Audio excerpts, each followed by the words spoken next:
क्योंकि हम मसीह में हैं, लेकिन अब भी आज भी पुरानी आदतें मुझ पर हावी हो रही हैं।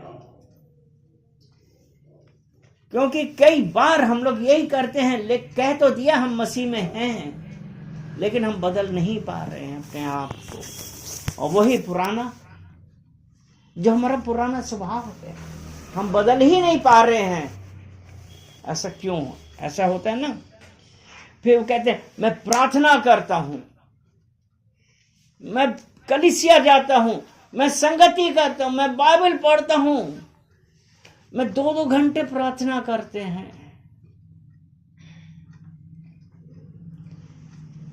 लेकिन और उसके बाद हम नहीं बदल पा रहे हैं। क्यों?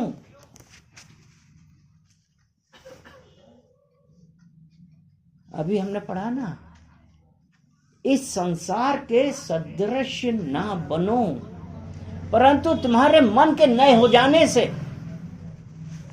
हम प्रार्थना कर रहे हैं, लेकिन हमारा मन ही नया नहीं है, मन में ही बदलाव नहीं है। हमारे दिमाग में एक है कि हाँ, हम मसीह में हम प्रार्थना करते हैं, हम कलीसिया जाते हैं, हम संगति करते हैं, हम बाइबल पढ़ते हैं, लेकिन जो चीजें हैं हमारे दिमाग में, हम उससे नहीं आज तक हम बदल पा रहे हैं।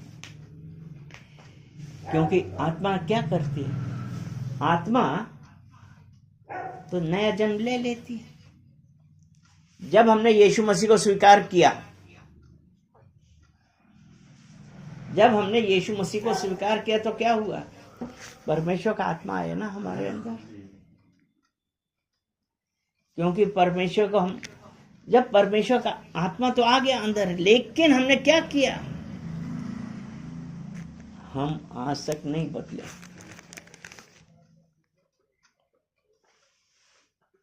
क्योंकि अगर हम अपनी पुरानी आदतें ही नहीं छोड़ पा रहे हैं, तो यहां पे जो वचन कह रहा है, इस संसार के सदृश ना बनो, तो मुंह से कहना, और जब हमारे साथ कुछ नहीं होता तो हम दोष किस पे लगा रहे हैं? हम स्वयं अपने आप को बदलने के लिए तैयार नहीं हैं, और हम ये कह रहे हैं कि मेरे साथ ऐसा क्यों। और सबसे एक बहुत है, अरे पादरी साहब, हम तो खूब मेहनत करते हैं, हम तो उपवास भी रखते हैं, अब कलीसिया का कोई काम भी नहीं छोड़ते हैं, हम ये करते हैं, हम वो करते हैं। ये धार्मिकता नहीं है। परमेश्वर से जो रिलेशन होता है ना, वो होना चाहिए। क्योंकि अगर हम धार्मिकता में फंसे रहते हैं, तो यही धार्मिकता हमको क्या करती है? हमारा नाश करती है। क्योंकि हम धार्मिकता में फंसे हुए हैं। मन बदलना बहुत जरूरी है। और आत्मा, आत्मा क्या है? स्पिरिट। हमने यीशु को स्वीकार किया तो हमारी आत्मा बदली, और तो वो नया जन्म पा गई। अगर हम यूहन्ना 3 और उसका 6 वचन पढ़ते हैं, क्योंकि जो शरीर से जन्मा है वे शरीर है, जो आत्मा से जन्मा है वो आत्मा है। यानी कि जब हमने यीशु मसीह को स्वीकार किया तो हमने आत्मा से, तब हमारे अंदर बदलाव आना चाहिए था कि नहीं आना चाहिए था, लेकिन नहीं आ रहा है। क्योंकि हमारा शरीर जो है अभी भी उसी हिसाब से हम रह रहे हैं। और दूसरा कुरिन्थियों 5 उसका 17 कहता है कि जो इसलिए यदि कोई मसीह में है तो वो नई सृष्टि है। यदि कोई मसीह में है, तो क्या आज हम मसीह में हैं? हम नई सृष्टि हुए। लेकिन उसके बाद क्या कहता है? पुरानी बातें बीत गई। हम एक तरफ तो ये कह रहे हैं कि हम एक नई सृष्टि हैं, पुरानी बातें बीत गई, देखो सब कुछ नया हो गया है, सब बातें नई हो गई हैं। हमारी स्पिरिट, हमारे आत्मा में बदलाव आया है, लेकिन हमारे मन में अभी तक बदलाव नहीं है। तो हमारा ये कहना कि हम मसीह यीशु में तो हम एक नई सृष्टि हैं, क्योंकि हम कोशिश ही नहीं कर रहे हैं, हम अपने आप को बदलने की कोशिश ही नहीं कर रहे हैं। हम इसी बात से खुश हैं कि हम मसीह यीशु में हैं। तो क्या है, आज हमको बदलने की जरूरत है, क्योंकि और जो हम जब हमने ये कहा ना कि यदि कोई मसीह में तो वह नई सृष्टि है, नई सृष्टि यानी कि हम परमेश्वर के सामने एक धर्मी बने कि हाँ, अब हमारे अंदर नहीं, लेकिन हमारा मन अभी भी नहीं बदल रहा है और हमारी स्पिरिट बदली। आदमी अभी हम लोग बताया था ना इन्होंने, स्पिरिट, सोल और बॉडी, आत्मा, प्राण और शरीर। यानी कि आत्मा से हम जन्मे, हम नई सृष्टि बने। सोल क्या है? हमारा मन है, हमारा सोचना है, हमारी भावनाएं हैं, हमारी आदतें हैं, वो नहीं बदल रही हैं। तो फिर अभी हमने कहा ना, तुम्हारे मन के नए हो जाने से, लेकिन हमारा तो मन नया नहीं हो रहा है। तो जरूरत किस बात की है कि अगर हमको अपने आप को बदलना है तो सबसे पहले हमने रोमियो 12:2 में यही था ना कि संसार के सदृश ना बनो, परंतु तुम्हारे मन के नए हो जाने से तुम्हारा चाल चलन भी बदलता जाए, ताकि तुम परमेश्वर की भली और भावती इच्छा अनुभव से मालूम करते रहो। लेकिन हम बदल नहीं पा रहे। क्यों? क्योंकि हमने कोशिश ही नहीं कर रही। शैतान तो यही कह रहा है, अरे अब तुम्हें क्या जरूरत है, अब क्या बदलने की जरूरत है, तुमने तो यीशु मसीह स्वीकार कर दिया। ऐसा नहीं है, बदलना है। क्योंकि जब अब तुम एक नई सृष्टि हो, पुरानी बातें बीत गई, यानी कि जो हमारी इच्छाएं, हमारा स्वभाव, हमारी भावनाएं, वो सब बदलनी बहुत जरूरी है। क्योंकि और ये सब क्या है, हम संसार में रह रहे हैं तो संसार के उसमें ही ढले हुए हैं, और जब संसार की सोच में ढले हुए रहते हैं तो हम अपने आप को बदल नहीं पाते। क्यों? हम वहां नहीं गए तो वो बुरा मान जाएंगे, ऐसा नहीं हुआ तो ये हो जाएगा। 1 कुरिन्थियों 15:33, बुरी संगति अच्छे चरित्र को बिगाड़ देती है। बुरी संगति अच्छे चरित्र को बिगाड़ देती है। इसलिए आज भी हम अपना मन बदल नहीं पाए। हमारी भावनाएं वो ही हैं जो पहले थीं।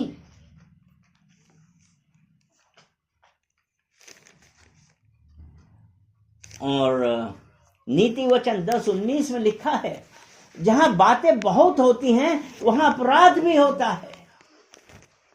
जहां बातें बहुत होती हैं वहां अपराध भी होते हैं। अपराध कैसे? एक दूसरे की बुराई करना, जेलसी, और फिर कंपेयर करना, ये सब है।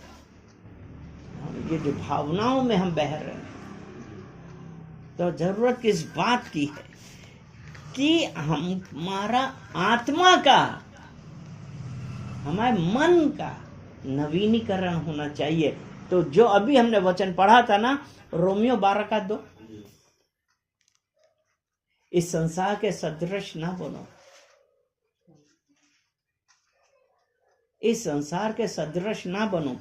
और अगर हम कुलीसियों 3 उसका 2 वचन देखते हैं तो उसमें ऐसा है, पृथ्वी पर की नहीं पर स्वर्गीय वस्तुओं पर ध्यान लगाओ। इस संसार के सदृश ना बनो तो पृथ्वी पर की नहीं पर स्वर्गीय वस्तुओं पर ध्यान लगाओ। हमारे मन के नवीनीकरण के लिए बहुत इंपॉर्टेंट बात है, बहुत जरूरी है कि अगर हमको परमेश्वर के साथ एक रिलेशन करना है तो हमको इस संसार की चीजों पे दूर होना पड़ेगा। संसार की चीजों से दूर होने का मतलब जो हमारी आदतें हैं और इन सांसारिक हिसाब से हम सोच रहे हैं, अगर हम वो नहीं चेंज करते हैं तो ये तो एक गलत बात हो जाती है। और अभी हम लोग एक मनुष्य को क्या है, स्पिरिट, सोल और बॉडी।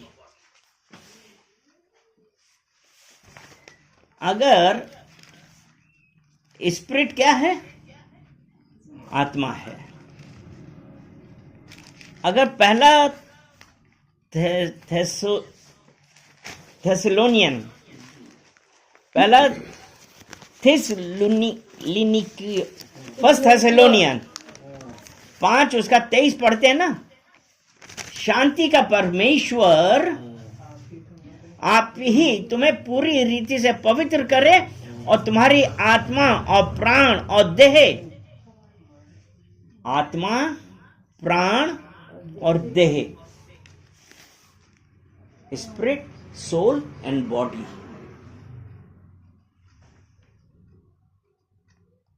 हमारे प्रभु यीशु मसीह के आने तक पूरे पूरे और निर्दोष सुरक्षित रहे।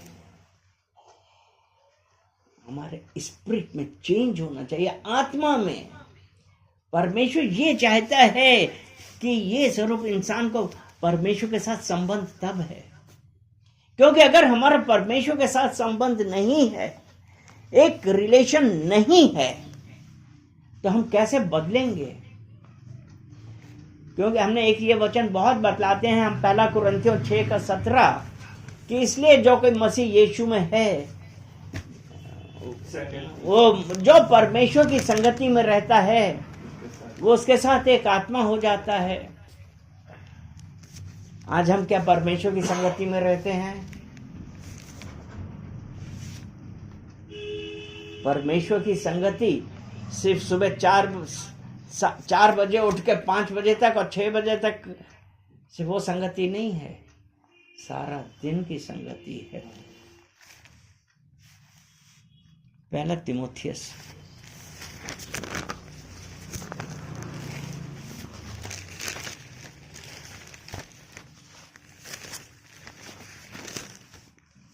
उसका 3 अध्याय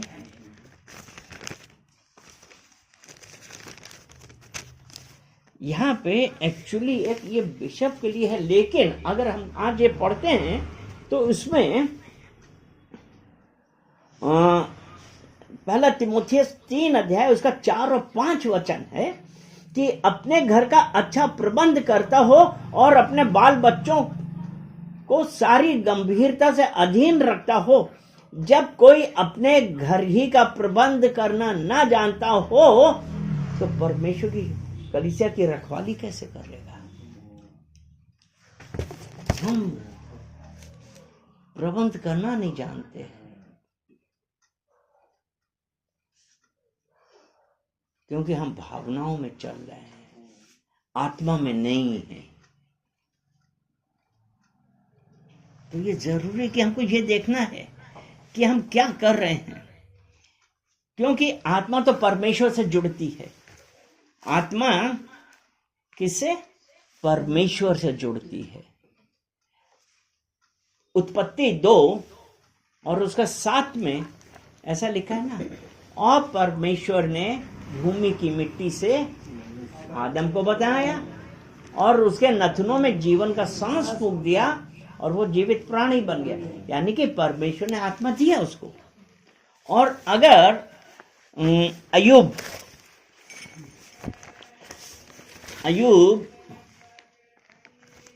उसका 32 और उसका 8 हम देखते हैं, परंतु मनुष्य में आत्मा तो है ही, सर्वशक्तिमान की दी हुई सांस जो उन्हें समझने की शक्ति देता है। जब परमेश्वर का आत्मा है, लेकिन हम समझने के लिए तैयार नहीं हो रहे, तो कसूर किसका है? और 33 उसका 4 कहता है, मुझे परमेश्वर के आत्मा ने बनाया है और सर्वशक्तिमान की सांस से मुझे जीवन मिलता है। किसने बनाया है? सर्वशक्तिमान के आत्मा ने बनाया है। इसलिए आत्मा, जब हमने अपने आप को, यीशु को स्वीकार किया,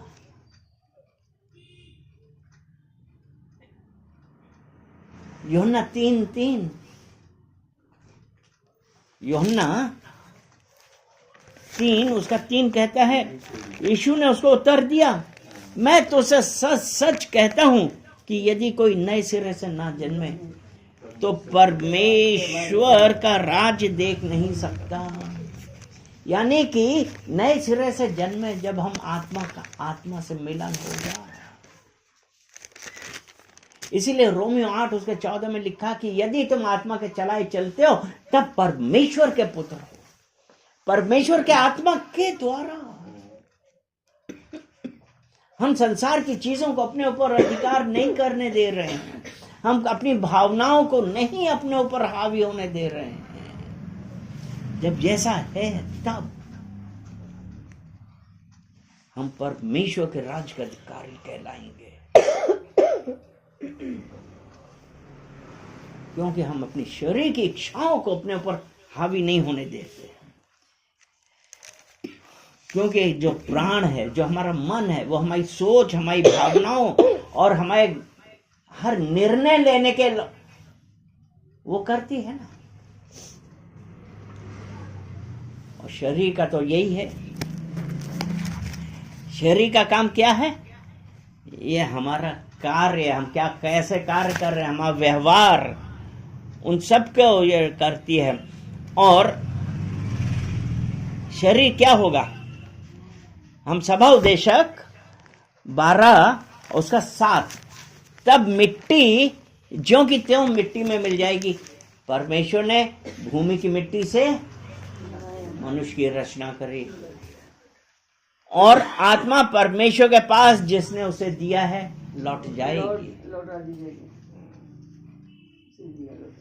तो हमारा शरीर क्या है? हमको इस शरीर की उतनी रक्षा नहीं करनी है जितनी हमको अपनी आत्मा की करनी है। हम क्या खाएंगे, क्या पहनेंगे, हमको इस बात की चिंता नहीं करनी है। हमको पहले परमेश्वर के राज्य की खोज करनी है। हमारे साथ सबसे बड़ा यही होता नहीं, पहले हम कुछ खा पी लें, बाद में देखेंगे। आज हम जा कहाँ रहे हैं? क्या हम परमेश्वर के प्रति जवाबदेह हैं, ईमानदार हैं? क्योंकि मिट्टी में तो मिल ही जाएंगे, लेकिन जो आत्मा है, हमको उसका सबसे बड़ी चिंता होनी चाहिए कि जब हम यहां से जाएंगे तो हमारी आत्मा कहाँ है।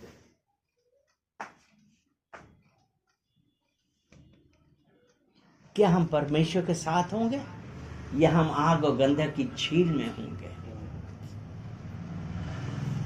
कई बार हम ये समझने की कोशिश भी नहीं कर पाते और हम यही सोचते हैं कि हम तो यीशु मसीह में हैं। हमारे लिए सबसे जरूरी बात यह है कि हमको अपने मन का नवीनीकरण करना है।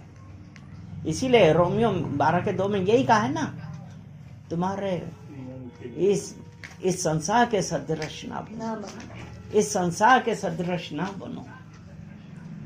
अगर हमें जो इस संसार में है उसमें पिता का प्रेम नहीं है, जो पहला यूहन्ना 2 उसका 15, यूहन्ना की पहली पत्री और 2 अध्याय और उसका, तुम ना तो संसार से और ना संसार में की वस्तुओं से प्रेम रखो। यदि कोई संसार से प्रेम रखता है तो उसमें पिता का प्रेम नहीं है। जो कोई संसार से प्रेम रखता है उसमें पिता का प्रेम नहीं है। आज हम किससे प्रेम रखते हैं? हमको हमारे आत्मा से प्रेम रखना चाहिए, संसार से नहीं। इफिसियो 4 और उसका 22 और 23 जब हम पढ़ते हैं, उसमें लिखा है कि तुम पिछले चाल चलन के पुराने मनुष्यत्व को जो भरमाने वाली अभिलाषाओं के अनुसार भ्रष्ट होता जाता है उतार डालो।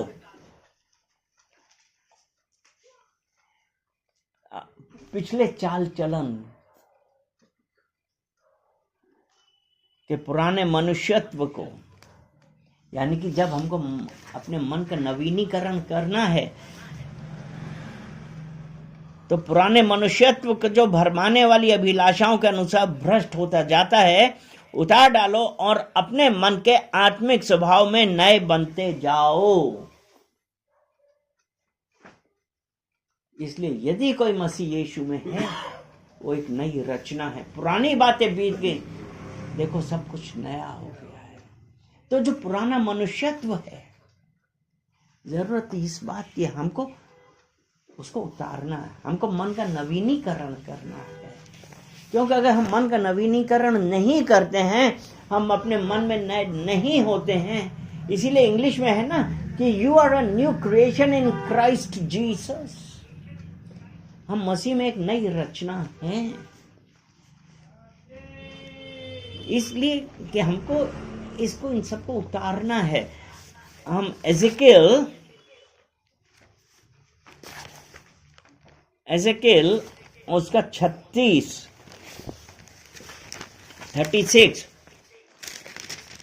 और उसका 26, मैं तुमको नया मन दूंगा तुम्हारे मन के बदल जाने से। और यहां परमेश्वर कह रहा है मैं तुमको नया मन दूंगा। कब? जब हम इच्छा करेंगे, हम अपने मन को नवीनीकरण की प्रक्रिया में चलेंगे। तो वो कह रहा है मैं तुमको नया मन दूंगा और तुम्हारे भीतर नई आत्मा उत्पन्न करूंगा और तुम्हारी देह में से पत्थर का हृदय निकालकर तुमको मांस का हृदय दूंगा। परमेश्वर नया मन। क्या हम तैयार हैं अपने आप को बदलने के लिए?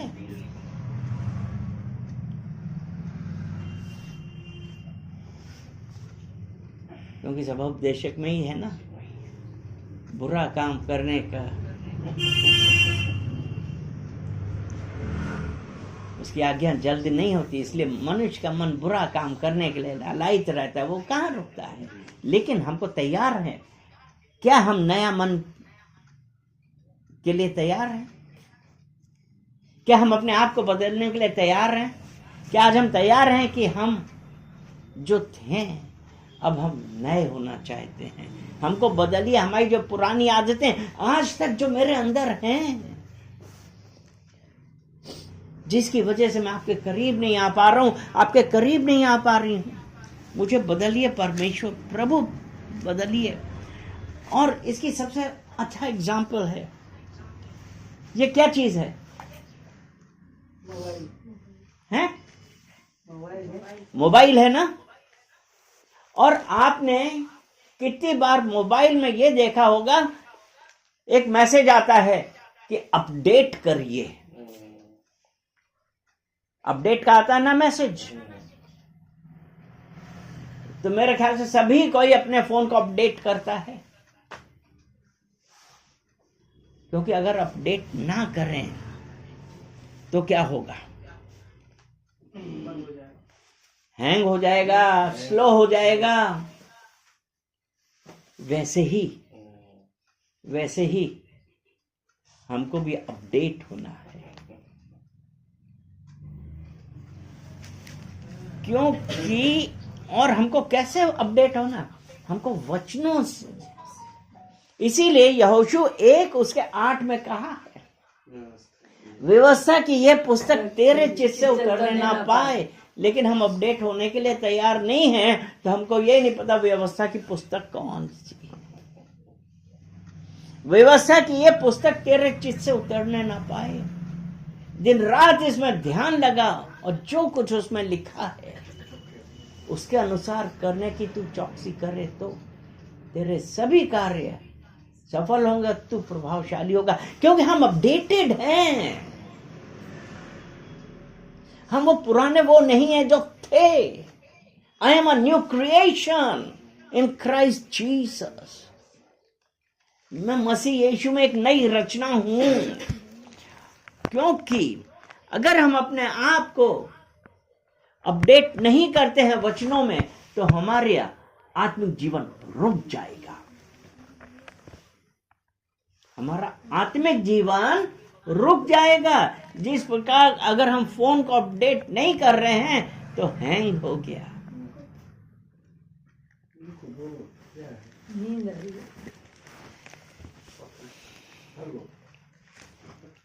और पुराना और नए जीवन में संघर्ष होता रहता है। गलातियों 5 और उसका 17 वचन।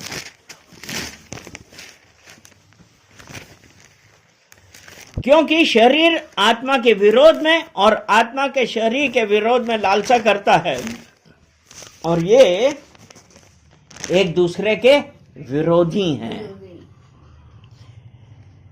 गैलेशियंस 5:17। शरीर आत्मा के विरोध में और आत्मा शरीर के विरोध में लालसा करता है, और ये एक दूसरे के विरोधी हैं, इसलिए कि जो तुम करना चाहते हो वह ना करने पाओ। शरीर आत्मा के विरोध में। आज हमको मन का नवीनीकरण करना है, तो हमको आज एक स्टैंड लेना पड़ेगा, क्योंकि शरीर आत्मा के विरोध में लालसा कर रहा है।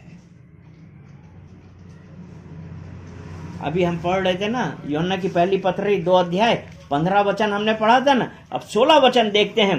क्योंकि जो कुछ संसार में है, अर्थात शरीर की अभिलाषा और आंखों की अभिलाषा और जीविका का घमंड, वो पिता की ओर से नहीं वरन संसार की ओर से। और यही लिखा है ना, शरीर आत्मा के विरोध में। क्योंकि ये अभिलाषाएं जो मन में हमें उत्पन्न हो रही, वो एक दूसरे के विरोध में है। क्योंकि आत्मा कहती ये नहीं, ये गलत है, लेकिन शरीर कहता कोई बात नहीं, सब चलता है। गुस्सा किए हैं, चोरी करी, झूठ बोलिए, गाली बके, सब चलता है, लेकिन आत्मा मना करता है। परमेश्वर का आत्मा है हमारे अंदर। इसीलिए वचन कहता है ना, क्या तुम नहीं जानते कि तुम्हारा शरीर, 1 कुरिन्थियों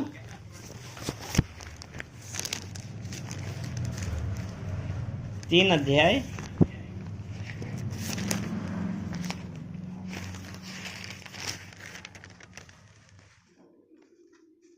16 वचन। क्या तुम नहीं जानते कि तुम परमेश्वर का मंदिर हो और परमेश्वर का आत्मा तुम में वास करता है? जब परमेश्वर का आत्मा हमारे अंदर वास करता है, तो हम इन सांसारिक इच्छाओं को कैसे हावी होने देते हैं? क्योंकि हम अपडेट नहीं होते हैं। हम अपडेट होना नहीं जानते, चाहते ही नहीं हैं। जब परमेश्वर, और उस जो 17 वचन है, क्योंकि यदि कोई परमेश्वर के मंदिर को नष्ट करेगा तो परमेश्वर उसे नष्ट करेगा, क्योंकि परमेश्वर का मंदिर पवित्र है और वो तुम हो। क्या हम हैं? आज अपने आप से ये क्वेश्चन पूछिए। अगर मन का नवीनीकरण नहीं है तो हम परमेश्वर का मंदिर हैं? क्या परमेश्वर का आत्मा हमारे अंदर है?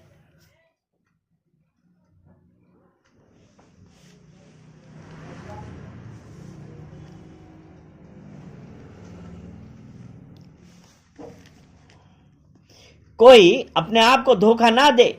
यदि तुम में से कोई इस संसार में अपने आप को ज्ञानी समझे तो मूर्ख बने कि ज्ञानी हो जाए। अपने आप को धोखा नहीं देने का है।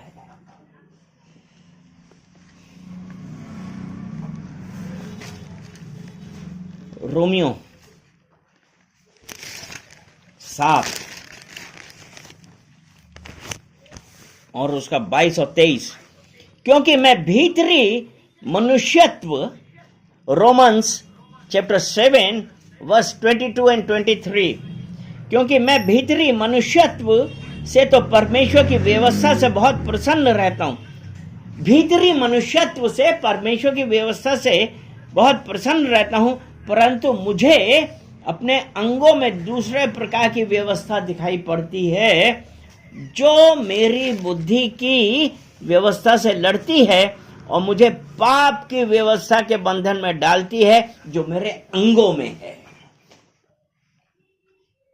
मुझे पाप की व्यवस्था में डालती है, क्योंकि हम मन का नवीनीकरण नहीं कर रहे हैं। जरूरत इस बात की है कि हम अपने आप को बदलें, मन का नवीनीकरण करें, तो जो परमेश्वर का आत्मा हमारे अंदर है, तब एक मसीही जीवन है। अगर ये जो संघर्ष है ना, ये एक परिवर्तन है, हमारे जीवन में परिवर्तन, चेंजेस की निशानी है जब हम लड़ेंगे। क्योंकि अगर हम ऐसे ही ले लेंगे तो कोई फायदा नहीं है। और अगर हम यीशु को पहनना चाहते हैं तो हमको क्या करना है? पुराने विचार उतारने होंगे। यदि कोई मसीह यीशु में है तो वो एक नई रचना है। गलातियों 5 और उसका 16 है, पर मैं कहता हूं आत्मा के अनुसार चलो तो तुम शरीर की लालसा किसी रीति से पूरी ना करोगे। और रोमियो 13 के 14 में कहता है, वरन मसीह यीशु को पहन लो और शरीर की अभिलाषाओं को पूरा करने का यत्न ना करो। मन का नवीनीकरण के लिए जरूरी है कि मन की अभिलाषाओं को पूरा करने का और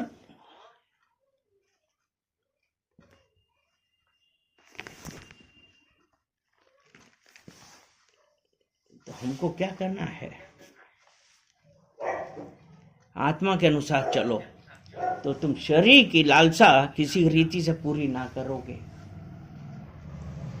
यदि हम आत्मा के अनुसार चलते हैं तब मन के नवीनीकरण के लिए जरूरत इस बात की है कि हम परमेश्वर के वचनों में समय बिताएं और ये कहें कि कोई भी शैतानी ताकत मेरे ऊपर कंट्रोल नहीं करेगी, मेरी जवान के ऊपर कंट्रोल नहीं करेगी, मेरे सोच विचार के ऊपर कंट्रोल नहीं करेगी, क्योंकि मैं परमेश्वर के लहू के द्वारा खरीदा गया हूं, खरीदी गई हूं। एक वचन और कहते हैं, पहला कुरिन्थियों 6 और उसका 19, क्या तुम नहीं जानते कि तुम्हारी देह पवित्र आत्मा का मंदिर है जो तुम में बसा हुआ है और तुम्हें परमेश्वर की ओर से मिला है, तुम अपने नहीं हो, क्योंकि दाम देकर मोल लिए गए हो, इसलिए अपनी देह के द्वारा परमेश्वर की महिमा करो। अपनी देह के द्वारा, शरीर के द्वारा परमेश्वर की महिमा कर रहे हैं। हमारा बोलचाल, हमारा सहन, रहन सहन, ये सब परमेश्वर की महिमा करे। परमेश्वर ये चाहता है। रोज वचन पढ़िए, पवित्र आत्मा से मार्गदर्शन मांगिए, पवित्र आत्मा से कहिए बताइए कहां मैं गलत हूं। ये नहीं कि जो मैं कर रहा हूं, जो मैं कर रही हूं वो सब सही है, नहीं। पश्चाताप करिए, पुराने विचारों को छोड़िए। पुराने विचार, इसलिए पर वचन कहता है ना, यशायाह 43:18 में, बीती बातें भूल जा, पुरानी घटनाओं को स्मरण मत कर, सब भूलिए। बहुत सारे इस संसार में बहुत क्लेश तो आते ही हैं, लेकिन यीशु ने कहा मैंने सब में विजय पा ली। आज हम कहाँ पे हैं? परमेश्वर से मांगिए। भजन संहिता 51, जबूर 51 और उसका 10, हे परमेश्वर मेरे अंदर शुद्ध मन उत्पन्न कर और मेरे भीतर स्थिर आत्मा नए सिरे से उत्पन्न कर। हे परमेश्वर मेरे अंदर शुद्ध मन,